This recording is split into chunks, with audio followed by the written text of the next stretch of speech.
Okay, in one of my videos where I was talking about, God, what was I talking about? I don't even remember. It was the rambling one about, why I chose Atkins. I was asked something along the lines of, how do you strengthen your emotional side so that way you don't need to feed it with food, whatever food that may be. Because I had kind of touched on, like, you know, the emotional side of eating in my video, but I never talked about anything about what I do to get past my moments. But I had mentioned something in a comment that what I am trying to do is make my foresight stronger than my emotions. And basically what I mean by that is that I constantly need to be thinking, like, I want there to be a psychological trigger in me. That as soon as instead of having an emotional, I need to go eat something, I want to have an emotional, if I went and ate something, what would it do? I want to have the immediate question in my head, and that is what I'm working on. And every time that I get, and I am dead set on this, every single time that I feel like I need to go snack, I need to go, you know, eat some bread or a pancake or something, I make myself stop and think. And it's not an easy thing to do. It's definitely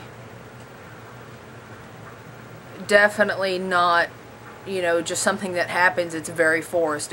And I've noticed that just in the last month that I've been focusing on trying to make myself think ahead.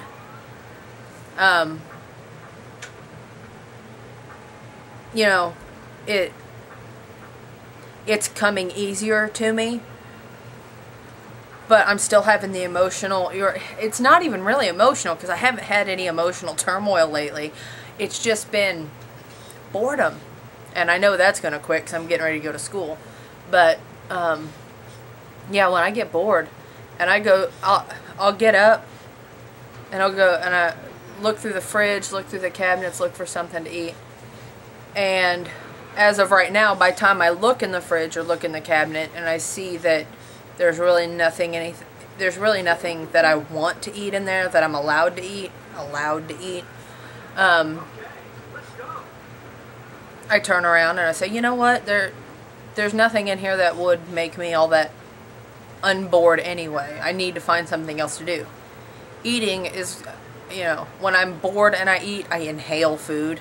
So it's going to give me, what, 30 seconds of gratification, and then I'm just going to be bored again. So what's the point? What's the point? I tell myself that a lot. What's the point? If you actually literally take that term, that phrase, and really think about it, what's the point?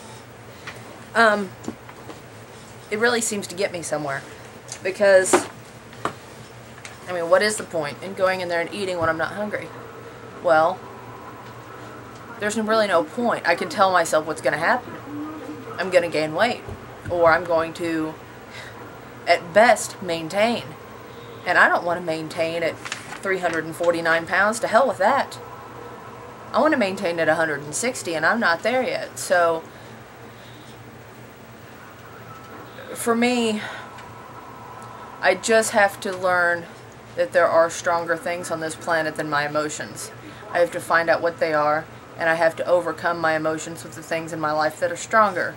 My desire to lose weight, my desire to be healthy, and my ability to sometimes overanalyze situations is coming in very handy right now because I've become anal about it.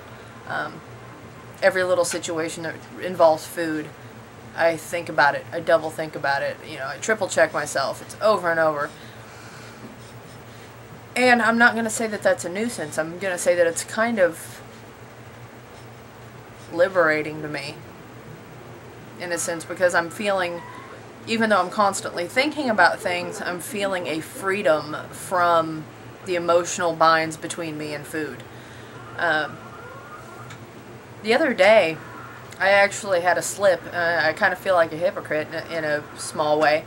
I had a slip. I was making tuna helper with or for, not tuna helper, tuna casserole, like a homemade tuna casserole with noodles and stuff like that for my family, and I wanted to make sure the noodles were done, and just without even thinking about it, I took a bite. Yeah, they were done. So I put in all the ingredients and I stirred it all together, and I took a bite of it to see if it needed any salt or pepper. Yeah, it did. So I put some salt and pepper in it. So I took another bite to see if it was right. And by that point, I probably ate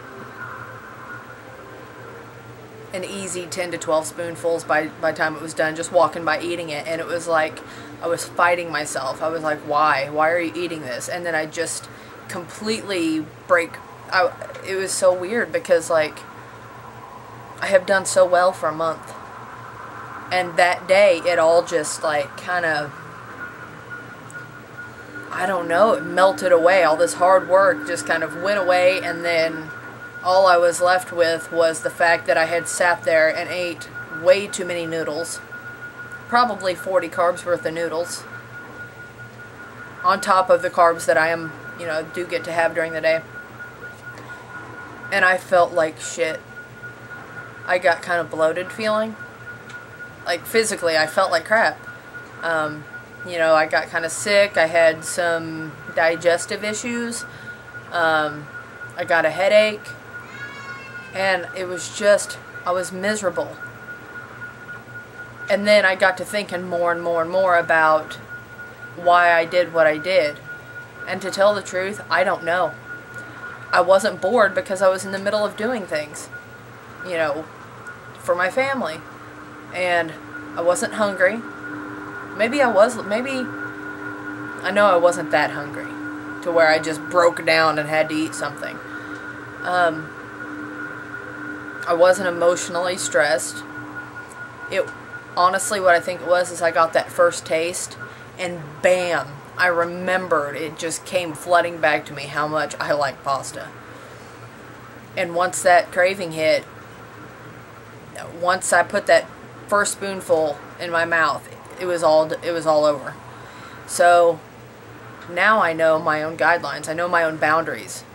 And that's what this is. That's what this whole journey is. Just learning your boundaries, learning what you can do, learning what you can deal with, what works for you, and sticking with it. Working on the emotions, working on allowing something, as soon as you have an emotional response, instead of it triggering the food, let it trigger a question. Let it trigger your mind to do something else. And the only way to make that happen is to practice it. They've said in the psychology courses I've taken and stuff that you can relearn anything. You just have to continuously do the same thing over and over and over until it becomes a part of your life. And that is what I'm doing. Completely retraining, the emotional eating aspect part of my life to something else, because it hasn't worked for me, And so far, what I'm doing is, I keep saying, foresight has got to be stronger than emotion for me. And all except for one time in 1 month, I have been able to push through it. There was one night that I had Taco Bell that was completely planned, that was not me losing control. As a matter of fact, I didn't even eat it all. And there was one night when we ate deer meat, and I had fried it, and I ate that, and that was completely planned. I knew that I was going to have that night, and so I was very good the rest of the day. That was not me losing control. But anyway, I've sat here and rambled on for another 10 minutes, so I'm going to go. I hope some of that made sense. I don't know, maybe I should refilm it. I don't know. Anyway, everyone take care. Have a great week, and enjoy your new foods. I know I'm going to really, really enjoy mine. Talk to you later. Bye.